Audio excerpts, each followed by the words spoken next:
शेख हसीना इस वक्त भारत में है, ये इस वक्त की सबसे बड़ी खबर है। और बांग्लादेश के जो नई सरकार जिसका गठन हो रहा है, उनकी भी लगातार नजर बनी हुई है। अब ये कहा जा रहा है कि मोहम्मद यूनुस बन सकते हैं बांग्लादेश के नए प्रधानमंत्री। ये खबर आ रही है, मोहम्मद यूनुस बांग्लादेश के नए प्रधानमंत्री हो सकते हैं। अब सवाल ये है, शेख हसीना देश छोड़कर निकली, वो भारत आई हैं क्योंकि उनका भरोसा भारत में था। ऐसे में उनकी जाने के बाद जो सरकार बन रही है, उसका रिश्ता और उसकी किस तरह की एक भारत की सरकार के साथ काम करने की इच्छा होगी, उसको लेकर भी एक सवाल है। क्योंकि ये बार बार कहा जा रहा है कि बहुत से हिंदू शरणार्थी बांग्लादेश से बंगाल की तरफ आ सकते हैं। ऐसे में उनके साथ सहयोग करके काम करना भी जरूरी होगा मेजर तूर, लेकिन क्या वो संभव होगा? क्योंकि शेख हसीना तो भारत के साथ और मैत्री के साथ काम कर रही थी, लेकिन ये जो नई इलेक्टेड गवर्नमेंट होगी, इसका क्या होगा? सुचारुता, पहली चीज तो आप रीसेंट हिस्ट्री को देखिए। जो रेडिकलाइजेशन का रेट बढ़ा है, जो पिछले साल इनका एंटी हिंदू रायट हुआ है, जिसमें हिंदुओं का खुलेआम कत्ल किया गया था सड़कों पे, तो अभी आप देखेंगे कि अभी शेख हसीना जी डीब्रीफ करेंगी। She will also have a word with Jaishankar sir, she will also have a word with RPM. तब असली बात पता लगेगी कि जनरल वकार जमान का माइंडसेट क्या है। Whether the Bangladesh army is actually going to take over as the real player and going to place the puppet, that is doctor Mohammad Yunus, who is an economist.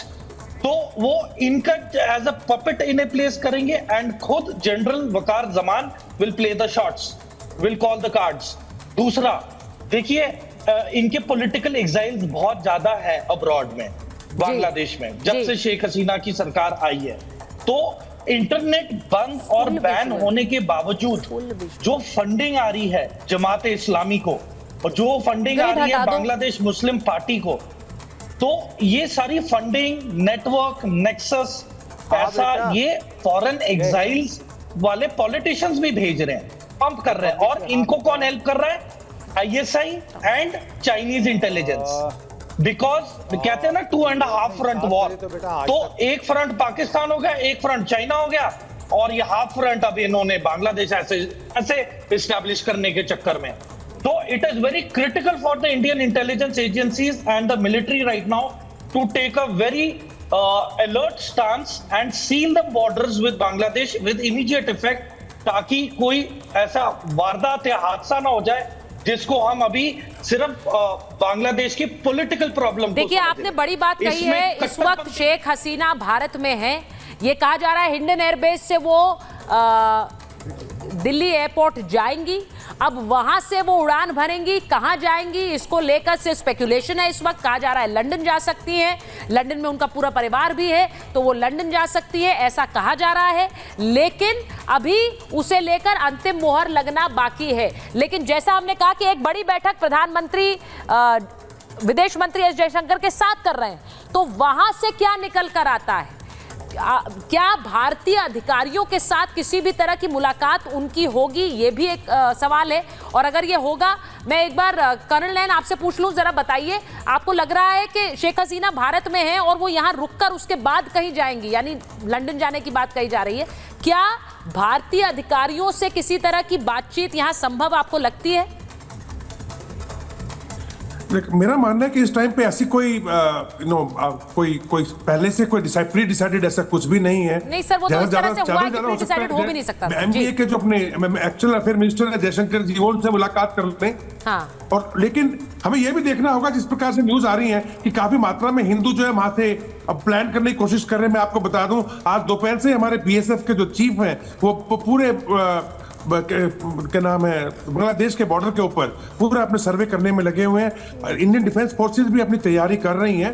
लेकिन जो नई सरकार है, जैसे कि जो सेना अध्यक्ष हैं, जिन्होंने कहा कि अब कंट्रोल हमारे पास है, लोग हम पर भरोसा करें, हम किसी के साथ अन्याय नहीं करेंगे, हम स्टूडेंट्स की बात मान लेंगे, ये कहीं नहीं दिखा रहा कहीं नहीं दिखा रहा कि वो सेना रूल की तरफ से सेना रूल नहीं लगाएंगे। वो यही दिखा रहा है कि उसको मौका मिला है और वो बैठेगा, क्योंकि अगर उसको एंटरिम सरकार बनानी ही होती तो जो सरकार, चलो शेख हसीना को आपने हटा दिया प्रधानमंत्री या राष्ट्रपति के पद से, लेकिन जो उनके बाकी लोग हैं जो इलेक्शन से लड़के आए हैं, तो क्या उनमें से आपको कोई भी लोग ऐसे नहीं मिले जिनको बांग्लादेश के अंदर लोग थोड़ा बहुत ठीक मानते और आप एक एंटरिम सरकार उनके साथ मिलकर बना देते? ये बहुत इंपॉर्टेंट है। बात क्लियर है कि वहां पे ये सर इसलिए इंपॉर्टेंट है, मैं जीडी बख्शी सर अगर मुझे सुन पा रहे हैं, मैंने इसी बात का जिक्र थोड़ी देर पहले किया था कि अगर शेख हसीना नहीं तो क्या उनकी सरकार में कोई भी ऐसा व्यक्ति नहीं था जिसे आगे किया जा सके?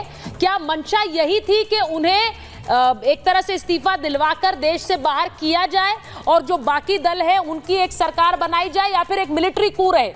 ये क्या मंशा थी जीडी बख्शी सर? सॉरी, एक मिनट,